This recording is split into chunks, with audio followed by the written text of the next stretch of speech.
Assalamualaikum warahmatullahi wabarakatuh. Pada kesempatan kali ini saya ingin berbagi ilmu tentang 3 kelebihan orang berilmu.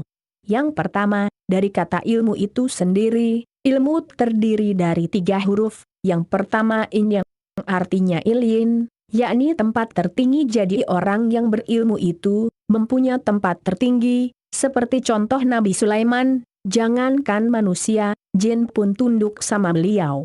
Huruf yang kedua itu, lum, yang artinya, lutfi, atau lemah lembut. Jadi, orang yang memiliki ilmu itu, diberikan Tuhan, sifat lemah lembut.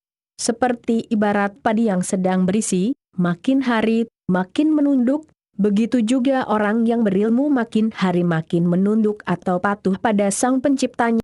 Huruf yang ketiga yaitu, mim, yang artinya, mulki, atau kekuasaan, atau wewenang, seperti contoh, imam kampung, setiap dia jalan pasti ada orang yang memberi dia salam, bukan seperti kita, harus kita suruh orang dulu untuk memberi salam kepada kita.